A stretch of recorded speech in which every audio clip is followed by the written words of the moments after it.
আজকে আমরা পড়বো noise in communication system. Communication সিস্টেমে সাধারণত যে নয়েজগুলা ডেভেলপ হয় সেই নয়েজগুলা নিয়ে আমরা আজকে আলোচনা করব। তো নয়েজটা আসলে কি? What is noise? তোমাদের কি কারো মনে আছে? আমি একটু বিভিন্ন ক্লাসে বলছি unwanted signal. Unwanted signal. Ali Hasan আজকে শুভ উদ্বোধন করছে, সে ভেরি গুড। তাকে এমনি ক্লাসে আমি পাই না, ভুলেই যাই যে এই সেকশনে আলী হাসান আছে। তার মধ্যে আজকে সে সুন্দর মিটের পর প্রথম, বাকি সবগুলো ক্লাসে যেন মিটের পর আলী হাসান তোমার ভয়েসটা একটু পাওয়া যায়, ঠিক আছে? ইনশাআল্লাহ ইনশাল্লাহ ইনশাল্লাহ। তাহলে দেখা যায় যে আমি এই যে আজকে আমি ধরো যে মিজানকে ফোন দিলাম যে কি ব্যাপার মিজান, তোমরা কেউ ইয়ে করতেছো না কেন, লগ ইন করতেছো না কেন, তোমাদের কি ক্লাস আজকে করবা না?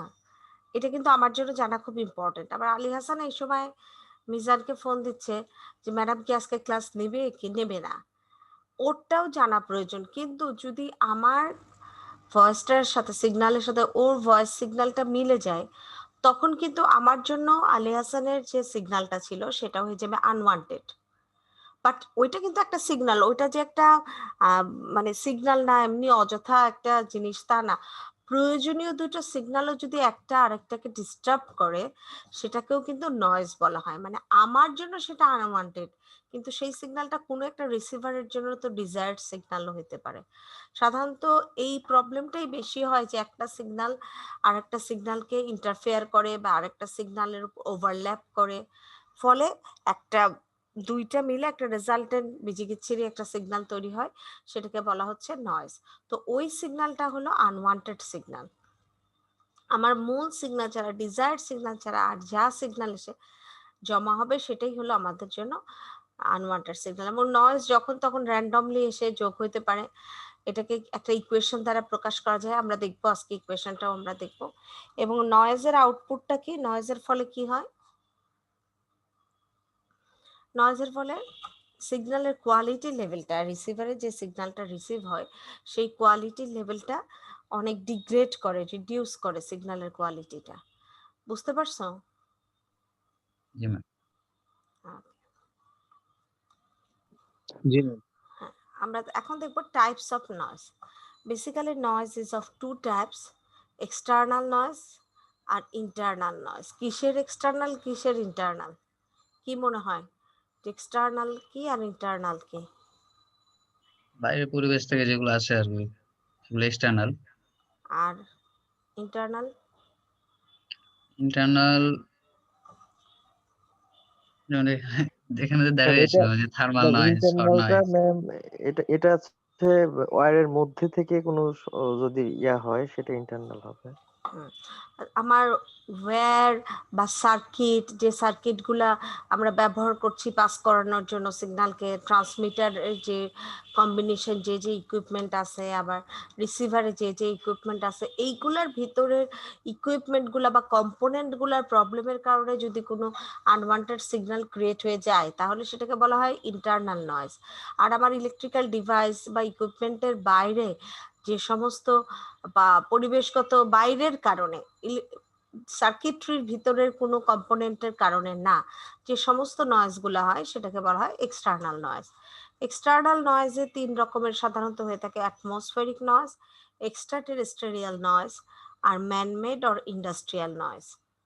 ইন্টারনাল নয়েজ আবার দেখো চার রকম: thermal noise, shot noise, transit time noise, miscellaneous internal noise. প্রত্যেকটা আমরা দেখবো যে কোনটা কিভাবে কিসের কারণে তৈরি হচ্ছে।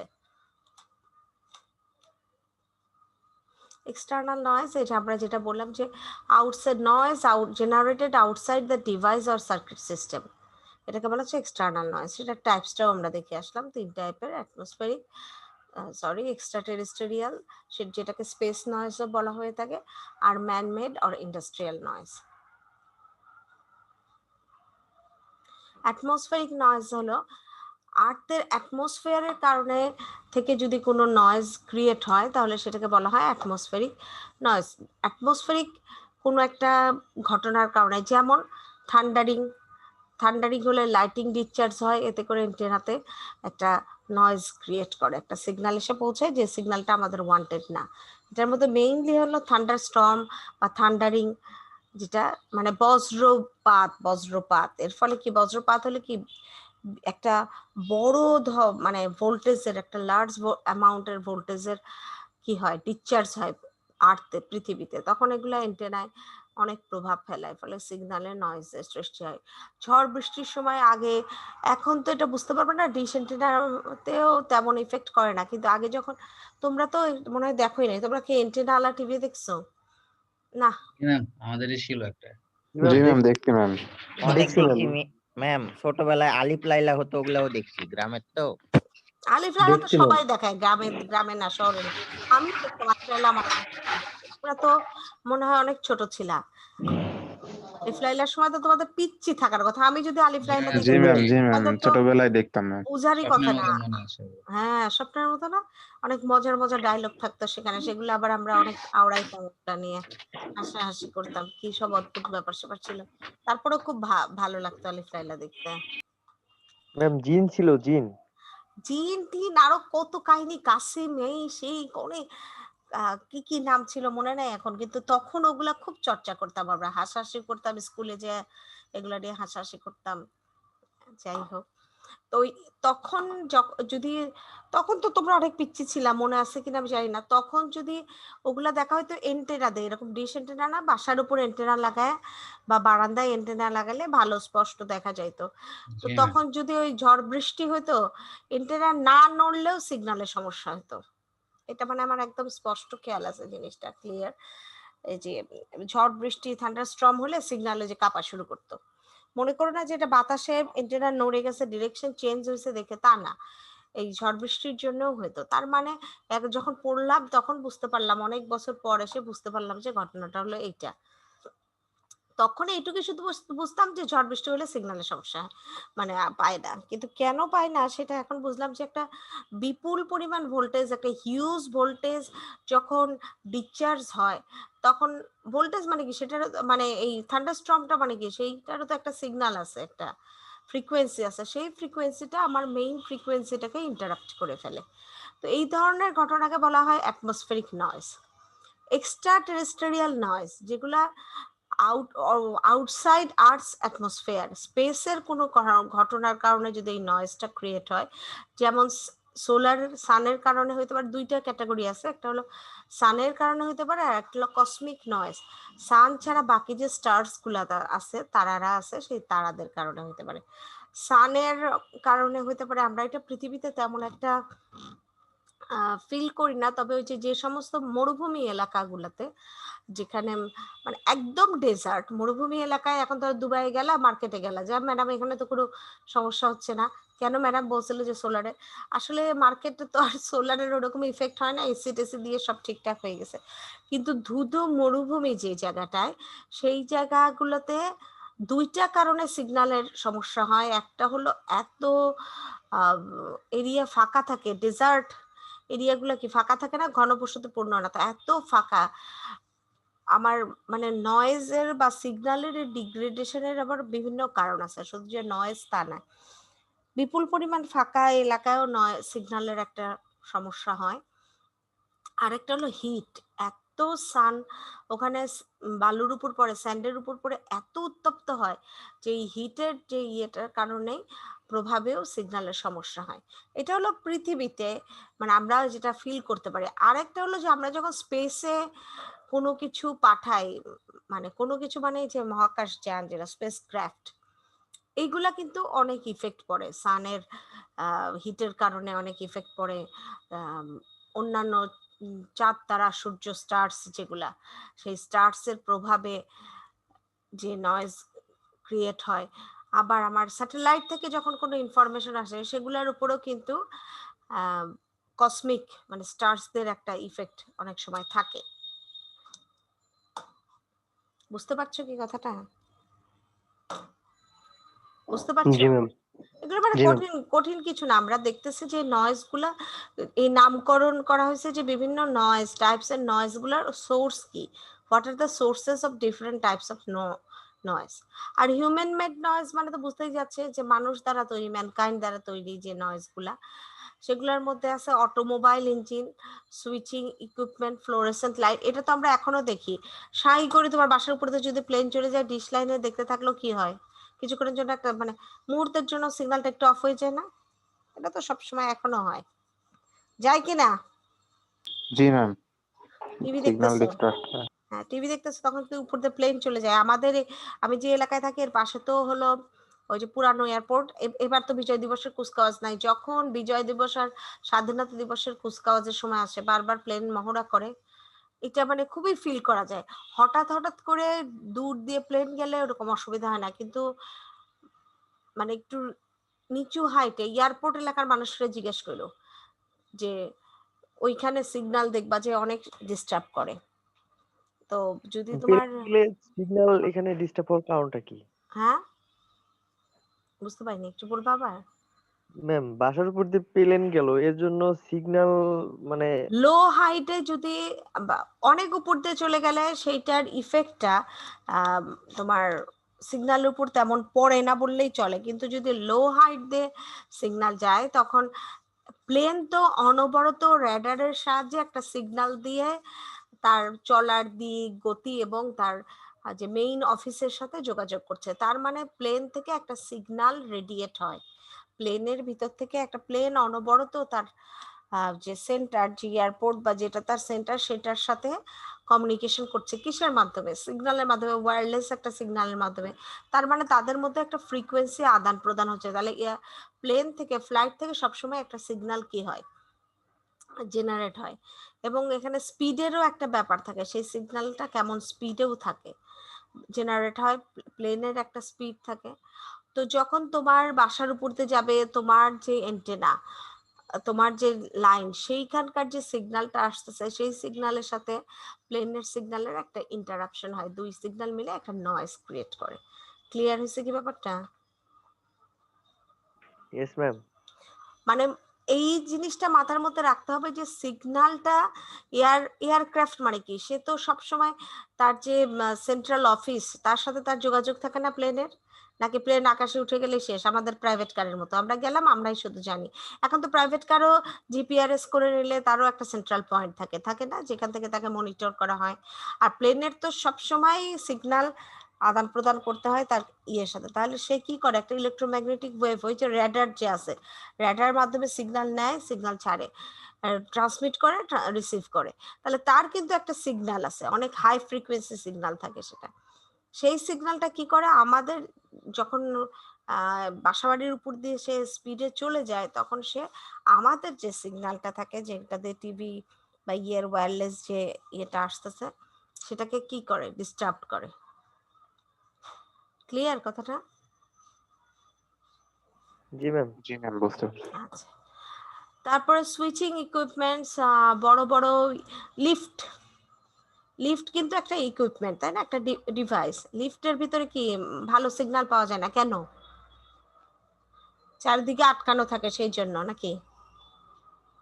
আসতে পারে না, বাড়ি বুড়ি খায় এই জন্য। তাছাড়াও নয়েজ সৃষ্টি হতে পারে, কারণ ইকুইপমেন্টের যদি তুমি যে ইকুইপমেন্ট তার নিজস্ব মানে কি বলবো এটাকে, এইটা একটা সমস্যা যে সিগন্যালটা আসতে পারে না, প্রতিবন্ধকতার সৃষ্টি হতে পারে। আবার এমন কিছু ডিভাইস আছে যেগুলো নিজেরাই সিগন্যাল আদান প্রদান করতেছে। এই সময় যদি বাইরের থেকে আরো কোনো সমস্যা আমরা ক্রিয়েট করি, তাহলে সেগুলা নয়েজ হিসেবে তৈরি হবে। অতিরিক্ত লাইট যদি কোনো জায়গায় থাকে, সেই লাইটের ফ্রিকোয়েন্সি আমাদের নর্মাল সিগন্যালের ফ্রিকোয়েন্সির সাথে মিলেও নয়েজ ক্রিয়েট করতে পারে। These are all the sources of external. লিফটের মধ্যে বাধা কোথায় ম্যাম? লিফটে কেন সিগন্যাল পাওয়া যায় না, ভালো মতো ম্যাম, শোনা যায় না? যেগুলো বাধা বুদ্ধি খায় এগুলো তার নয়েজ না, তাই না? না না, নয়েজ, এই বাধা খাওয়াটা নয়েজ না, কিন্তু লিফটের যে মাধ্যাকর্ষণের কারণে বা লিফটের যে কনস্ট্রাকশনের কারণে দেখা যায় যে সরি, সুইচিং ইকুইপমেন্ট, আসলে আমি এটা কিভাবে বলবো, থামো আমি একটু, লিফট না বলে আরেক লিফটের উদাহরণটা আমি বুঝাইতে পারতেছি না, বাট লিফট একটা one of the noise creating ইয়ে। ধর পাওয়ার প্ল্যান্ট গুলাতে, যে ভালো হয়েছে, পাওয়ার প্ল্যান্ট গুলা থেকে অনেক বড় বড় ইঞ্জিন গুলা কি করে, কাজ করে এবং তাদের অনেক কি বলে হাই ফ্রিকোয়েন্সি ক্রিয়েট হয়। তো ওইখানে যদি তুমি যে জায়গাটায় ট্রান্সমিশন হচ্ছে বা যে জায়গাটায় ক্রিয়েট হচ্ছে সেখানে তুমি যদি যাও তোমার মোবাইল নিয়ে, তাহলে দেখবা সেখানে অনেক সময় সিগন্যালের কি হয়, নয়েজ ক্রিয়েট হয়। এটা হলো due to the high frequency created by the switching equipment. সেই ফ্রিকোয়েন্সি আবার আমাদের মূল সিগন্যালের ফ্রিকোয়েন্সিকে ডিস্টার্ব করে। একটু কি বুঝে গেছে? জি ম্যাম। নাকি সমস্যা আছে? না ম্যাম, ম্যাম সমস্যা ক্লিয়ার না, হতে সামনে পারলাম লাগাই। না। ক্লিয়ার হতে পারো না? একটু ধরো তাহলে একটু।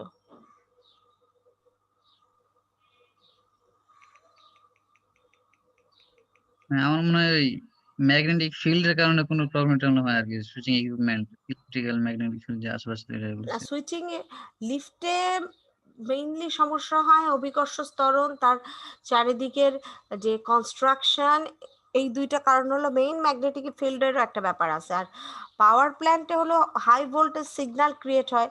আমাদেরটা আস্তে আস্তে তো 220 ভোল্টে এসে পৌঁছায়। এর আগে তো হাই ভোল্টেজ যে সিগন্যালটা, তার একটা নিজস্ব এসি সিগন্যালের একটা নিজস্ব ফ্রিকোয়েন্সি থাকে। সেই ফ্রিকোয়েন্সি আর আমাদের ওখানে যদি আমি মোবাইল নিয়ে অপারেট করি বা যে কোনো ওয়্যারলেস কোনো কিছু রাখি, সেইটাতে ডিস্টার্ব হবে। তারপর হলো সুইচিং ইকুইপমেন্ট যেগুলোতে, যেখানে রকেট উত্তোলন করা হচ্ছে, রকেট ইয়ে করা হচ্ছে, সেখানে যে স্পিডটা থাকে, যে ফ্রিকোয়েন্সিটা, সেটা আমার মূল সিগন্যালকে ইন্টারাপ্ট করে, ডিস্টার্ব করে। থামো, আমি একটু দেখে দিচ্ছি, 1 মিনিট একটু।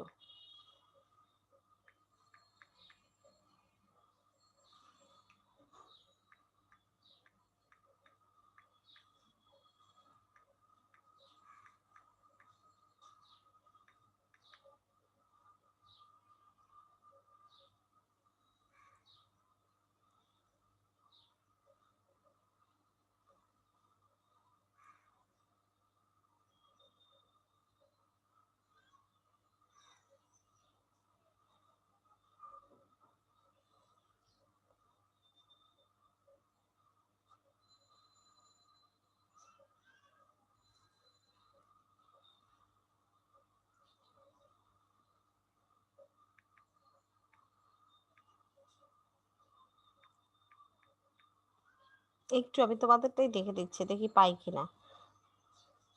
তোমরাও কি দেখছো? না ম্যাম। আচ্ছা, একটু। স্লাইড শেয়ার যেটা ওটা দেখতে পাচ্ছি। আচ্ছা, এটা আসতে থাক। আমি একটু সার্চ দিয়ে রাখছি। আমরা ইন্টারনাল নয়েজটা দেখতে থাকি ততক্ষণ। আমি বলবো, এটা অবশ্যই বলবো, লিফটেরটাও বলবো, ইয়েটাও বলবো, সুইচিং ইকুইপমেন্টেরটাও বলবো। ইন্টারনাল নয়েজ, দেখো, ইন্টারনাল নয়েজ হলো একটা নয়েজ যেটা কি হয়, ইন্টারনাল নয়েজ হলো যদি সার্কিটের ভিতরে ক্রিয়েট হয়, তাহলে এই ধরনের নয়েজকে বলা হচ্ছে, সার্কিটের ভিতরে যদি এটা ক্রিয়েট হয় তাহলে সেটাকে বলা হয় ইন্টারনাল নয়েজ। সেটার ভিতরে কি কি টাইপ আছে? টাইপগুলো হলো thermal noise, shot noise, transit time noise. ওইটা কি শর্ট হবে নাকি অন্য কিছু? কি মনে হচ্ছে?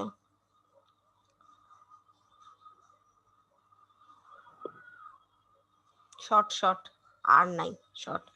আচ্ছা, আমি ওইটা খেয়াল করতেছিলাম। দেখো, এখানে একটা নেটে একটু একটা জিনিস পেলাম, যেটা ম্যানমেড নয়েজ, যেটা বলতেছে যে কিছু সোর্স, যেমন পাওয়ার লাইন্স, এই যে আমি যেটা বললাম, প্ল্যান্টে power lines and ignition system and from the source internal to the receiving point.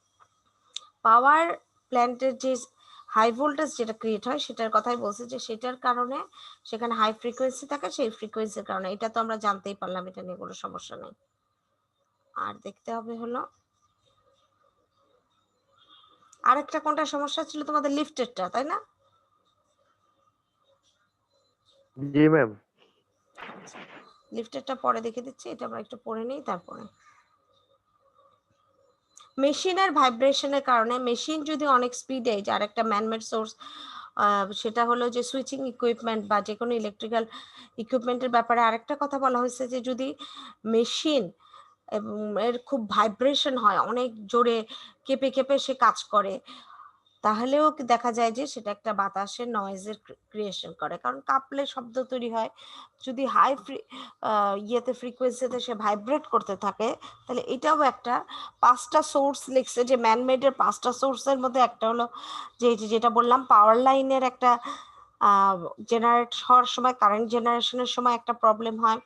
তারপরে মেশিনের যদি কোনো রকম ভাইব্রেশন হয় by wind or any type of device দ্বারা যদি এমন ভাইব্রেশন হয় যে সেটা হাই ভাইব্রেশনে থাকে এবং ফলে হাই ফ্রিকোয়েন্সি তৈরি হয় বা একটা সাউন্ড ক্রিয়েট হয়, তাহলেও সেটা কি করতে পারে, ডিস্টার্ব করতে পারে আমাদের মূল সিগন্যালটাকে।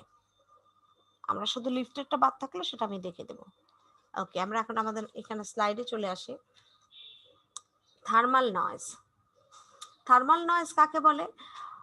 যদি ডিভাইসের টেম্পারেচারের ফ্লাকচুয়েশনের জন্য, টেম্পারেচারের ভিতরে নর্মাল একটা কি বলে, ডিভাইসের ভিতরে নর্মাল একটা টেম্পারেচার মেনটেন করার কথা, কিন্তু যদি সেইটা মেনটেন না করে টেম্পারেচার ওঠানামা করতে থাকে, তাহলে কি হয়, ভিতরের ইলেকট্রনের মুভমেন্টে, ইলেকট্রনও তো একটা নির্দিষ্ট রেটে সে মুভ করতেছে, যে ইমিটার কালেক্টর বেস থেকে সেই ইমিটারে যাচ্ছে, বেস থেকে সেই ইমিটারে যাচ্ছে, অথবা সে পি থেকে এনে যাচ্ছে, এন থেকে পিতে যাচ্ছে, এরকম একটা র্যান্ডম ইয়ে থাকে, ফ্লো থাকে। সেই ফ্লোটা যদি কোনো কারণে ডিস্টার্ব হয়ে যায়, টেম্পারেচার, ভিতরে টেম্পারেচার বেড়ে যাওয়ার কারণে, সাধারণত কমে যাওয়ার কারণে হয় না, বেড়ে যাওয়ার কারণে, আবার শীতের দেশে কমে গেলেও সমস্যা হয় বেশি হয়ে গেলে। তো সেই রকমের এক কথায় থার্মাল ফ্লাকচুয়েশনের কারণে যদি ইলেকট্রনের মুভমেন্টে কোনো সমস্যা হয়, তাহলে সেই যে নয়েজটা ক্রিয়েট হয় সেটাকে বলা হয় থার্মাল নয়েজ। শর্ট নয়েজ, এটা শর্ট না, এটার নাম short noisy. What is the meaning of short? যেহেতু একটা প্রশ্ন আসছে যে শর্ট মানে কি, হোয়াট ইজ, একটু আসলে আমরা কখনোই চিন্তা করিনি এভাবে, যেহেতু ও বলছে সম্ভবত শর্ট মানে এক মুহূর্তের একটা ঝলক। আমি যতদূর জানি যে শর্ট মানে হলো এক মুহূর্তে একটা ঝলক, বাংলা মিনিংটা। এইখানে দেখো বলছে যে variation in arrival time. What is the meaning of short? আমরা বলি না খুব ভালো শট দিছে যখন ফুটবল খেলা হয় তখন। ম্যাম এটা কি এরকম হতে পারে যে মানে এই যে মাঝে ঠিকই মাঝে বলছে, না আমি যেটা বলছি সেটাই ঠিকই আছে, কোনো শর্ট লিখতেও ভুল করি নাই, মিনিং বলতেও ভুল করি নাই। অনেক আগের পড়া তো। গান শট, বন্দুক থেকে কি গুলি হঠাৎ করে এক মুহূর্তে বের হয়ে যায় না, গান শট। গানের থেকে যে বন্দুকটা বের হয়, গুলি করাকে অনেক সময় বলা হয় যে ও ওকে গুলি করছে, এটাই ইংলিশে বলা হয় যে গান শট। সেটা ফায়ারিং অফ এ গান ইন এ মুভমেন্ট। তাছাড়া হলো একটা মুহূর্তের একটা হিট, একটা স্ট্রাইক অথবা একটা কিক। আমরা যে বলের, আমরা এই কথাটা তো প্রায় বলা হয়, তোমরা বলো কিনা আমরা জানি না, আমাদের সময় তো আমরা বলতাম যে এরকম ম্যারাডোনা যে একটা শট দিছে না, একদম মানে সেই রকম ডেঞ্জারাস শট ছিল, সেটা কি একটা কিক করছে।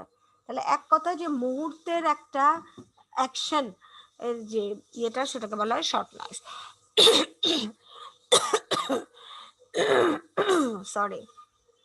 তাহলে কি বলতেছে যে যদি কারেন্টের ভ্যারিয়েশন হয়, র্যান্ডম উঠানামা করতেছে কারেন্ট, তাহলে সেখানে যে নয়েজটা তৈরি হয় সেটা শর্ট নয়েজ। এবং সেই কারেন্টটা কেন ভ্যারি করতেছে, এখানে ইলেকট্রন ভ্যারি করলেও কারেন্ট ভ্যারি করে, কিন্তু থার্মাল কারণে যদি কারেন্ট ভ্যারি করে বা ইলেকট্রন ভ্যারি করে, সেটাকে বলা হয় থার্মাল নয়েজ। আর যদি সরি, আর যদি চার্জ ক্যারিয়ারের ভ্যারিয়েশনের জন্য কারেন্ট ভ্যারিয়েশন করে, তাহলে সেটাকে যে নয়েজটা তৈরি হয় সেটাকে বলা হয় শর্ট নয়েজ।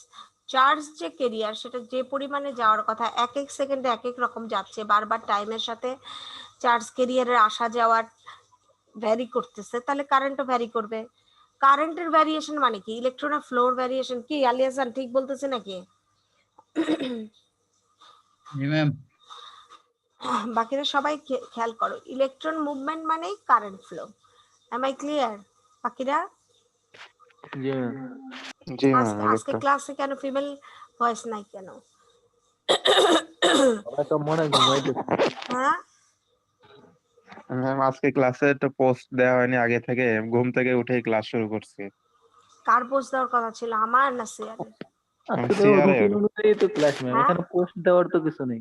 এইটাই তো না আমি ম্যাম, বলতে চাচ্ছি, আমি শুনতে চাচ্ছিলাম যে কার ম্যাম পোস্ট গ্রুপে দেওয়ার তো কথা।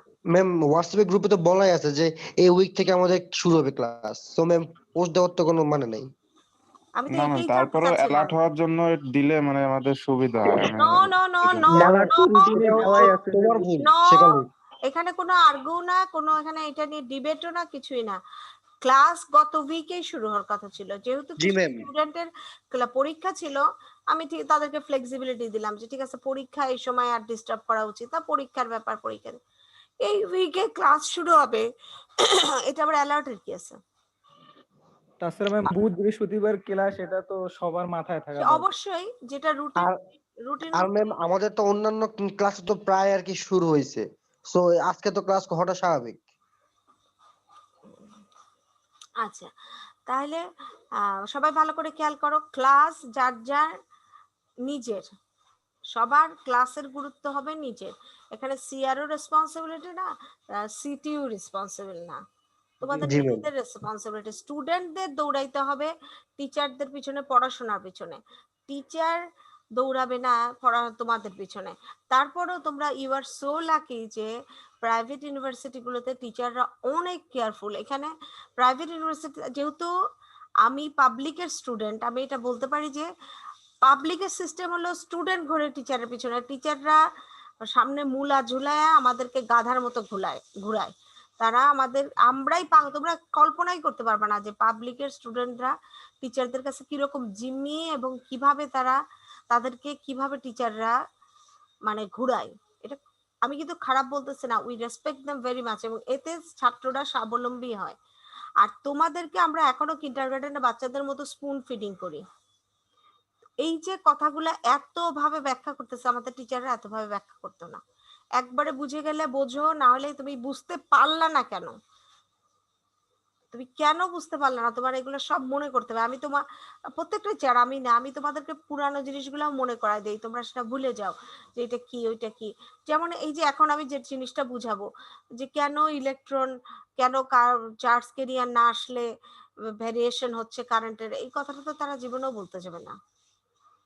আর ক্লাসের কথা মনে করাই দেওয়া, এই গুনার তো মানে এটা গুনার পর্যায়ে চলে যাবে, চিন্তা করতে পারবে না। ম্যাম এই জন্য তো এটা তো তোমরা আসলে আপনাদের এত স্পুন ফিডিং এর মধ্যে আসো, এতে করে কি হচ্ছে, আমরা আমাদের দায়িত্ব বেশি পরিমাণ ফুলফিল করছি, কিন্তু তোমরা কি হয়ে যাচ্ছ, ওই ফার্মের মুরগির মতো অবস্থা হয়ে যাচ্ছে, ডিসেবল হয়ে যাচ্ছ, খুবই ডিপেন্ডেবল হয়ে যাচ্ছ আমাদের উপরে। তারপরেও যদি তোমরা ডিপেন্ডেবল হয়েও বেস্টটা নিতে পারো, এইটাই আমাদের সার্থকতা। যে ঠিক আছে, থাকে না দুই ধরনের বেবি থাকে, একটা হলো খুব প্যাম্পারিং বেবি, যে তাদের সব কিছু করে করে দেওয়া হয়, আর একটা থাকে স্ট্রাগলিং বেবি, যারা নিজেরাই স্ট্রাগল করে। এখন মূল লক্ষ্য হলো উন্নতি করা। এখন যদি আমার প্যাম্পারিং বেবিরাও উন্নতি করে, আমার তো অসুবিধা নেই, প্যাম্পার করেই না হয় তাদেরকে আমি উন্নতি করলাম। আর একটা থাকে স্ট্রাগলিং বেবি, তারা যদি স্ট্রাগল করে উন্নতি করে, করুক, মূল উদ্দেশ্য তো উন্নতি। ঠিক কিনা, ভুল বললাম? জি না ম্যাম, ঠিক আছে। জি ম্যাম। যে এখন বইকে টইকে হাজারটা কথা আমাদের বইলা, ফার্মের মুরগি টুরগি বইলা, এখন আবার ও জিজ্ঞাসা করতেছে ওই যে ভুল বললাম, পরে এটার অ্যাকশন নেবার, এটা তো রেকর্ড থাকলো, খালি একবার ভার্সিটিটা খুলুক, ম্যাডামের কি হাল করি আমরা দেখো। আচ্ছা, যেটা বলছিলাম যে ইলেকট্রন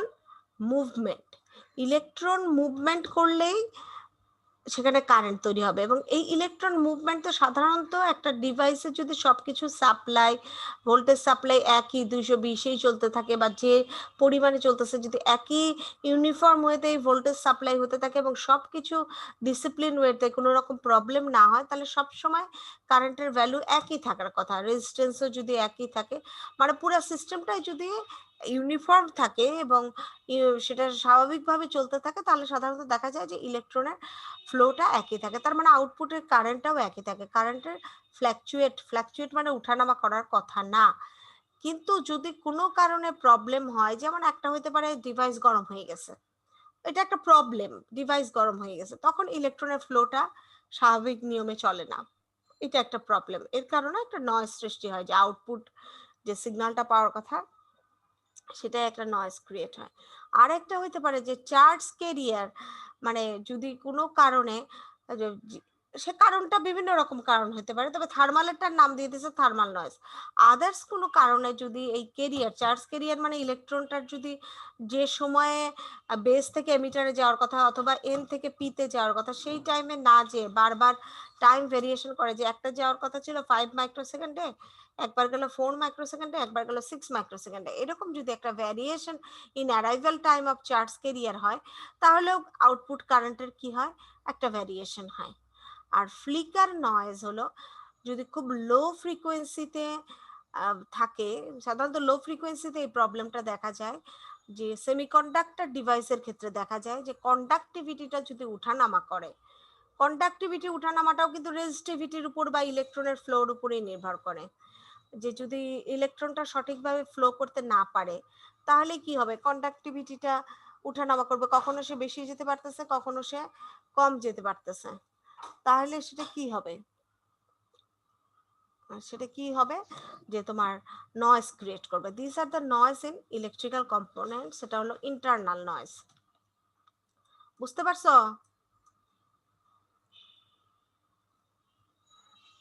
জি ম্যাম। ম্যাম আচ্ছা, বলতে কথাটা তো বললো, একবারে রাগ করিও না যে ম্যাডাম এত বকা দিচ্ছে আর কথাই বলবো না। ম্যাম একটু বলেন বলেন বলেন। ইন্টারভেল পরে একটা মানে যেটা যেটা মনে হচ্ছে যে এই ও শুনতে পাচ্ছি নয়েজ না, বলতে আলে হাসান আবার একটু বলো, শুনতে পাচ্ছি না, একটু মাইক্রোফোনের কাছে নিয়ে বলো, টাইম ইন্টারভেল পুরো বোঝা যাচ্ছে না।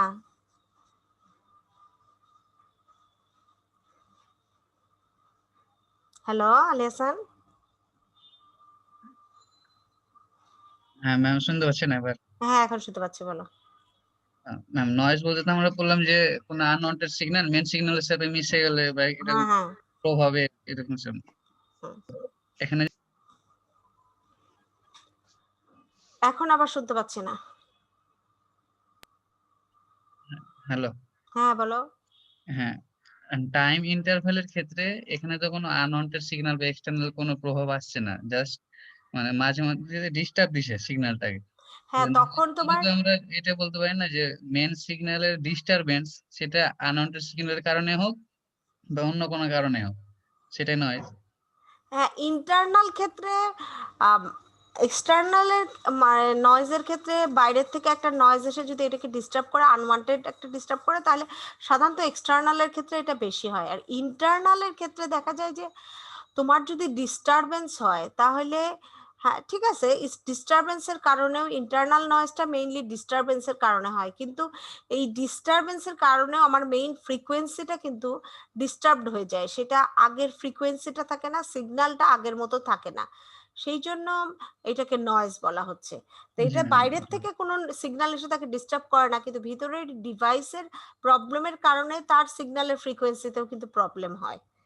ঠিক আছে, এটা জি বলতে পারো, ম্যাম তুমি যেটা বলতে ওটাই চাইছো বলছি। সেটাও বলতে পারো, কিন্তু ঘটনাটা হলো যে আমার মূল সিগন্যালটার ফ্রিকোয়েন্সিটা ডিস্টার্বড হবে, সেটা কখনো বাইরের একটা ফ্রিকোয়েন্সির কারণে হতে পারে যেটা এক্সটার্নাল নয়েজ, আর একটা হলো ভিতরের ডিভাইসের ইকুইপমেন্টের প্রবলেমের জন্য আমার সিগন্যালের ডিস্টার্ব হবে, তো এটা হলো ইন্টারনাল নয়েজ।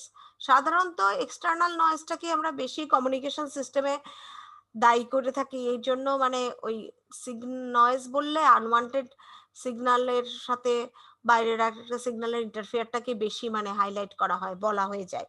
যেমন আমি বলে ফেলছি যে নয়েজ বললেই আমাদের মাথার ভিতরে ওই চিন্তাটাই বেশি আসে, যে অন্য আরেকটা সিগন্যাল এসে করবে। তবে ম্যানমেড বলতেছি, সরি, ইন্টারনাল নয়েজের ক্ষেত্রে দেখা যায় যে ইকুইপমেন্টের ভেরিয়েশনের কারণে, যে ইকুইপমেন্টের ভিতরে ডিস্টার্বের কারণে যেটা হয় সেটাও internal noise. Clear Ali Hasan? জি ম্যাম। আচ্ছা, থার্মাল নয়েজ যেটা, সেটাকে সরি, থার্মাল নয়েজ কে জনসন নয়েজও বলা হয়ে থাকে, জনসন নয়েজ বা নাইকুইস্ট নয়েজ। বা ইলেকট্রনিক নয়েজও বলা হয়ে থাকে। এটার একটা ইকুয়েশন দেওয়া আছে, এই যে খেয়াল করো। ম্যাম নাইকুইস্ট নয়েজ কেন বলা হয়? হ্যাঁ নাইকুইস্ট নামে কোনো সায়েন্টিস্টের কারণে এটা? হ্যাঁ নাইকুইস্ট একজন বিজ্ঞানী, উনি এটাই থার্মাল নয়েজ ক্যালকুলেশনের মধ্যে ওনার নিশ্চয়ই কোনো একটা কন্ট্রিবিউশন আছে বলেই তাকে বলা হচ্ছে নাইকুইস্ট নয়েজ। হোয়াইট নয়েজ তো বলা হচ্ছে। হ্যাঁ সম্ভবত ওনার এই যে জনসন সাহেবের, আমার যতদূর মনে পড়ে জনসন সাহেবের নাম ছিল জনসন হোয়াইট, যতদূর আমার মনে পড়ে, ভুলও হইতে পারে। জনসন নয়েজকে কেন হোয়াইট নয়েজ বলা হয় তোমরা সার্চ দিও, এমনি পাবা।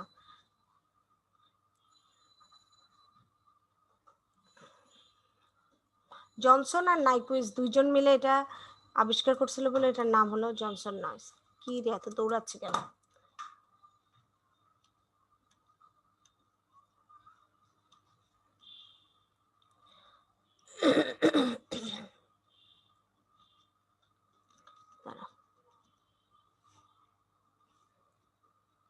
দেখো জনসন যেটা একটা ইকুয়েশন এই নয়েজের জন্য বের করছে, যেটা noise power PN equal to KTB। KTBর মধ্যে PN হলো নয়েজ পাওয়ার ওয়াটে, যে নয়েজের পাওয়ারটা কত, আর বোলজম্যান কে হলো বোলজম্যান কনস্ট্যান্ট, এটা হলো ফিক্সড, আর টেম্পারেচার হলো কে ক্যালভিনে টেম্পারেচার, সেটাকে ম্যাথ করার সময় অবশ্যই ডিগ্রি সেলসিয়াসে নিয়ে যেতে হবে। আর বি হলো ব্যান্ডউইথ, হার্টজে প্রকাশ করা হবে। ঠিক আছে, PN ইকুয়াল টু KTB, এটা পরে আমাদের ম্যাথ করার সময় কাজে লাগবে। নয়েজের ফলে কি কি হয়, নয়েজের ইফেক্ট, এটা তো ইজি আছে। অ্যানালগ এন্ড ডিজিটাল ডিগ্রেড করে সিস্টেমটাকে, রিসিভার ভালোভাবে, সেন্টার যেটা পাঠায় সেটা রিসিভার ভালোভাবে বুঝতে পারে না, ভালোভাবে রিসিভারে রিসিভ হয় না, পুরো কমিউনিকেশন সিস্টেমের ইফিসিয়েন্সিটাকে রিডিউস করে ফেলে। এখন আমরা নয়েজটা কিভাবে ডিটারমিন করতে পারি, একটা কমিউনিকেশন সিস্টেমের নয়েজ লেভেলটাকে আমরা কিভাবে ডিটারমিন করতে পারি, এটা ডিটারমিন করার যে মানে যেটা দিয়ে আমরা সাধারণত প্যারামিটার আমরা যেটা দিয়ে ডিটারমিন করি সেটার নাম হলো সিগন্যাল টু নয়েজ রেশিও। সেটা হলো signal to noise ratio, SNR। Signal to noise ratio. এছাড়াও এটাকে এরর বিট, এরর রেট দ্বারাও প্রকাশ করা হয়ে থাকে, BER, এটা দ্বারাও প্রকাশ করা হয়ে থাকে। আরো কিছু প্যারামিটার এর সাথে যুক্ত হয়, নিচে দেখো এই যে ব্লু কালারে দেওয়া আছে, noise factor, noise temperature, sorry noise factor আর টেম্পারেচারে তো ওখানে আমরা চলেই আসবে, আর noise figure, noise factor, noise figure, signal to noise ratio. Signal to noise রেশিওকে দেখো প্রকার কি দ্বারা ডিটারমিন করা হয়, signal power divided by noise power. এটা যদি তুমি ইয়েতে রাখো, কি বলে তোমার ওয়াটে রাখো, আর যদি ডেসিবেলে নিয়ে যেতে চাও তাহলে 10 log 10 বেসিস করে, log 10 বেসিসে S/N। এটা হলো সিগন্যাল টু নয়েজ রেশিও, উপরে থাকবে সিগন্যাল পাওয়ার আর নিচে থাকবে নয়েজ পাওয়ার। আর নয়েজ পাওয়ার আর নয়েজ ফ্যাক্টরকে তুমি কি দ্বারা প্রকাশ করতে পারো, দেখো নয়েজ ফিগারটা হলো ইনপুট SNR আর আউটপুট SNR, এদের যদি তুমি রেশিও করো, আমরা একটা ম্যাথ দেখবো, ইকুয়েশন যদি দেখলাম তাতে আরো ক্লিয়ার হয়ে যাবে, ইনপুট SNR আর আউটপুট SNR। আর নয়েজ ফিগারটাকে যদি আবার 10 লক করো তুমি, তাহলে তুমি পেয়ে যাবে হলো নয়েজ ফ্যাক্টর। নিচের ইয়েটা খেয়াল করো। ম্যাম নয়েজ ফ্যাক্টরটা একটু বলবেন? হ্যাঁ আবার অবশ্যই, এক মিনিট খেয়াল করো। আমরা প্রথমে কি পেলাম, নয়েজ SNRটা আমরা পেলাম 10 log S/N। S/N-টা দুইভাবে দুই পোর্শনে করা যায়, একটা হলো ট্রান্সমিট ইনপুট অংশে থাকে, এইটাকে বলা হচ্ছে এই যে SI, যেটা এটা হলো ইনপুট সিগন্যাল পাওয়ার, ইনপুট নয়েজ পাওয়ার, আউটপুট সিগন্যাল পাওয়ার, আউটপুট নয়েজ পাওয়ার। তো আমরা শুধু SNR যখন বের করবো, যে আমরা কি ইনপুটের জন্য বের করবো যখন, তাহলে ইনপুটের SI/NI, আর যদি আউটপুটের জন্য SNR বের করি তাহলে S0/N0। আর এই ইনপুট আর আউটপুটের SNR কে রেশিও করে দিলে বের হবে হলো নয়েজ ফিগার। আর নয়েজ ফিগারটাকে যদি তুমি এই যে নয়েজ ফিগার F, এইটাকে যদি 10 ইন্টু লগ এফ করো তাহলে বের হয়ে যাবে নয়েজ ফ্যাক্টর। ক্লিয়ার? যে বুঝতে পারছিল না, জি ম্যাম, বুঝতে পারছি। নয়েজ ফিগারটাকে যদি তুমি লগ করে 10 টাইমস করো তাহলে তুমি পেয়ে যাবে নয়েজ ফ্যাক্টর। আমি এই দুটোর প্রয়োজনীয়তা বুঝলাম না, ওই যে নয়েজ ফ্যাক্টরের আলাদাভাবে এটা বের করার প্রয়োজনটা কি? নয়েজ ফ্যাক্টর, থামো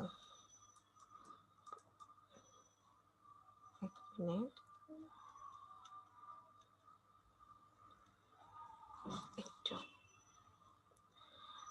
নয়েজের লেভেল কি পরিমাণ সিগন্যাল দিলা আর কি পরিমাণ সিগন্যাল তোমার নয়েজ ক্রিয়েট হলো, নয়েজের পাওয়ারটা, সিগন্যালের পাওয়ারটা কত ছিল আর নয়েজের পাওয়ারটা কত ছিল, এইটা যদি তুমি বের করো তাহলে তুমি বের করতে পারলা হলো নয়েজের ইফেক্টটা, যে কি পরিমাণ নয়েজ এই সিগন্যালটার মধ্যে তৈরি হয়েছে। এটা হলো সিগন্যাল টু নয়েজ রেশিও। আর নয়েজ ফিগারটার প্রয়োজনীয়তা হলো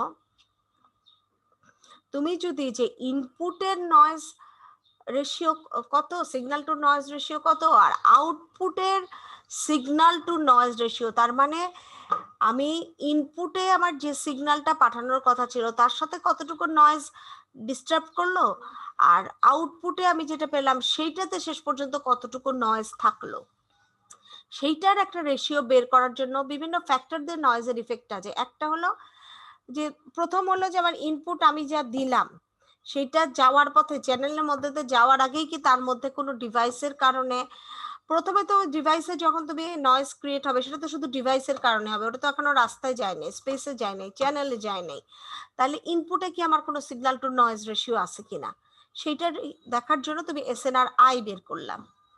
আর আউটপুটে যখন তুমি রিসিভ করলা তখন তুমি আবার দেখলা যে আমার সিগন্যালের পাওয়ারটা কত আর এখানে নয়েজ পাওয়ারটা কত, সেটার একটা রেশিও বের করলা, তাহলে তুমি আউটপুটের অবস্থাতে দেখলা আর সিগন্যাল ইনপুটের অবস্থাটা আলাদা আলাদা করে দেখলা। এখন যদি তুমি একটা এখান থেকে, এগুলো সবই হলো প্যারামিটার, নয়েজের বিভিন্ন রকম প্যারামিটার। এখন তুমি চিন্তা করলে যে তাইলে আমি একটা রেশিও করি যে ইনপুটে কতটুকু নয়েজ ছিল আর আস্তে আস্তে আরো কতটুকু নয়েজ হলো, তাহলে সেটার একটা রেশিও বের করার জন্য এই ফর্মুলাটা দিল যে তুমি ইনপুট আর আউটপুটের সিগন্যাল টু নয়েজ রেশিওর যদি একটা আবার রেশিও করতে চাও তাহলে সেটা হলো নয়েজ ফিগার।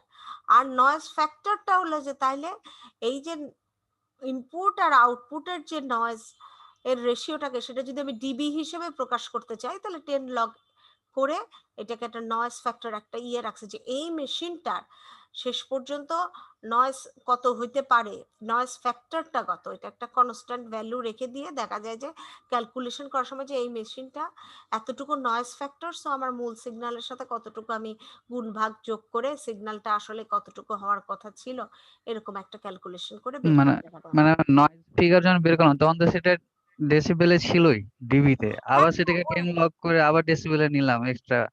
আমি এটার কথা বলছি, মানে এটা এক্সট্রা প্রয়োজনটা কি হলো আবার? আগে তো ডেসিবেলে ছিলই।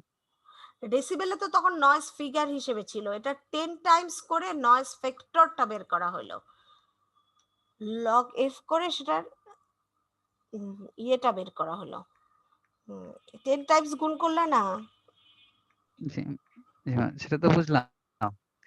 আমি যদি কোনো কিছু নয়েজ ফিগার শুধু একটা মান দেয় যে এই যন্ত্রের জন্য নয়েজ ফিগার হচ্ছে এত, হুম হুম তাহলে তো আমার একটা ধারণা আসতো সেটা নয়েজের ব্যাপারে, ওই যন্ত্রটার। আমাকে এক্সট্রা নয়েজ ফ্যাক্টরে বলা লাগবে যে নয়েজ ফ্যাক্টর এটার এত। যে কোনো যে মেশিনের একটা ফ্যাক্টর যদি এটা ধরো যে ওইটা নয়েজ ফিগারটা হলো তোমার প্র্যাকটিক্যালি তুমি করে দেখলা, আর আইডিয়ালি একটা ঠিক এই যেমন ধরো আমি তোমাকে কি বলবো, এইটা অনেকটা অনুপাত, আমরা যদি দেখি যে এফ প্রপোর্শনাল টু এসএনআর, ঠিক আছে, মানে প্রপোর্শনালটা তুলে দিয়ে আমরা যদি কোনো একটা ফ্যাক্টর ওই যে প্রপোর্শনাল কনস্ট্যান্ট ভ্যালুটা দিয়ে দেই, সাধারণত আমরা কি করি পি, আমরা আগে কি করছে ভি ইকুয়াল টু আই, এত এটা কেমন ছিল V proportional to I, I প্রপোর্শনালটা তোলার জন্য আমরা আর দিয়ে দিছি, একটা টার্ম নিয়ে আসছি, সেই রকম এই প্রপোর্শনালটা তুলে দেওয়ার জন্য একটা টার্ম আনা হয়, সেরকম নয়েজের ক্ষেত্রে মানে একটা ফ্যাক্টর যেটা কতটুক সর্বোচ্চ কত পরিমাণ বা কতটুক পরিমাণ ডিটোরিয়েট করতে পারে অথবা বাড়তে পারে সেই জিনিসটার জন্য মানে বেটার পারফরমেন্স অফ দ্য ডিভাইসের জন্য এই ধরনের ইয়ে করা হয় যে যদি নয়েজ ফ্যাক্টর বের করা হয়। নয়েজ ফিগার তাহলে কম হলে কি ভালো না বেশি হলে ভালো হবে? নয়েজ ফ্যাক্টর যদি কম হয়, নয়েজ ফ্যাক্টর কম হওয়া মানে নয়েজ ফিগারও কম হওয়া। একটা ডিভাইসের যদি নয়েজ ফ্যাক্টর লোয়ার হয় তাহলে বেটার পারফরমেন্স হবে ডিভাইসের, আচ্ছা, এবং এটা সাধারণত 1 এর চেয়ে কম থাকতে হয়। নয়েজ ফ্যাক্টর ইজ অলওয়েজ মানে লেস দ্যান 1 থাকলে বেটার হয়। জি ম্যাম, ঠিক আছে। ঠিক আছে, মানে এটা একটা ধরো যে এই ডিভাইসটার আমরা বলি না যে রেটিং সরি এতক্ষণ আমার ভাষাটা মনে আসতেছিল। প্রত্যেকটা ডিভাইসের পিছনে দেখবা তুমি একটা কাগজের মধ্যে বা তার ম্যানুয়ালের মধ্যে দেওয়া থাকে এটার রেটিং ভোল্টেজ এত, রেটিং কারেন্ট এত, রেটিং আউটপুট এরকম। মানে এটা হলো তার ডিজায়ার ঠিক করা যে এটার জন্য এরকম ভোল্টেজ দেওয়ার কথা, এই আউটপুট পাওয়ার কথা, এটা রেটিং বলা হয়। তো এটার নয়েজ ফ্যাক্টরটা এই পরিমাণ হওয়া দরকার, এরকম একটা ফ্যাক্টর ঠিক করে দেওয়া হয়। সেইটাকে বের করার নয়েজ ফ্যাক্টরটা হলো এটা। বুঝা গেছে? ওকে, জি তার মানে এটা ফিক্সড ভ্যালু। হ্যাঁ, এটা একটা ফিক্সড ভ্যালু অনুমান করা হয়, কিন্তু এক্স্যাক্টলি যে ওইটাই আসবে তা না। তবে নয়েজ ফ্যাক্টর যত কম হবে ডিভাইসের জন্য তত ভালো, এবং সেই নয়েজ ফ্যাক্টরের লেস দেন 1 হওয়ার কথা, ক্যালকুলেশন করে লেস দেন 1 হওয়ার কথা। লেস দেন 1 এরও একটা ব্যাখ্যা আছে যে তোমার লেস দেন 1 কখন হবে, যখন উপরেরটা ছোট হবে আর নিচেরটা বড় হবে, তাই না? নাকি জি ম্যাম, খেয়াল করো। আউটপুট এসে হ্যাঁ, অবশ্যই উপরেরটা যদি বেশি হয়ে যায় তাহলেই না 1 এর চেয়ে বড় হবে বা 1 এর সমান হবে। উপরের একটা ভগ্নাংশের ক্ষেত্রে লব আর হর এর ক্ষেত্রে লব যদি ছোট হয় তাহলেই না 1 এর চেয়ে ছোট হবে। তার মানে কি যে input signal to noise ratio যদি বেশি হয় তাহলে তো এটা কি ডিভাইসের জন্য ভালো হলো? তুমি ইনপুটেই এক কাতা নয়েজ দিয়ে দিলা, যেতে যেতে নয়েজ বেড়ে গেল সেটা আলাদা কথা, যাওয়ার পথে তো নানান রকম নয়েজ হতে পারে। সেই জন্য noise to signal to noise ratio, noise ফিগারের ক্ষেত্রে যদি তোমার 1 এর চেয়ে কম হয়, মানে ইনপুটের সিগন্যাল টু নয়েজ রেশিও যদি কম হয় তাহলেই নয়েজ ফিগার কম হবে, আর নয়েজ ফিগার কম হলেই নয়েজ ফ্যাক্টরও কম হবে। ক্লিয়ার? আজকে জি ধর ম্যাম। আমরা ম্যাথ করতে পারলাম না, আমার পরে 10টা একটা ক্লাস আছে, নেক্সট দিন আমরা ম্যাথগুলো করব। ওকে, ওকে, আজকে এই পর্যন্তই থাক। 58 বেজে গেছে, আরেকটা ক্লাস আছে আমার। ওকে, ওকে ম্যাম। যতটুকু পড়া আসসালামু হলো আলাইকুম। সেটাকে বুঝতে পার। আগে সালাম টালাম দিয়ে ফেলছো, আমি জি তো ম্যাম, বুঝতে ওয়ালাইকুম পারছি। আসসালাম কিন্তু আমি রোল কল করবো। সালাম দিলেও তো খুশি হবে কিন্তু আমি রোল কল করবো।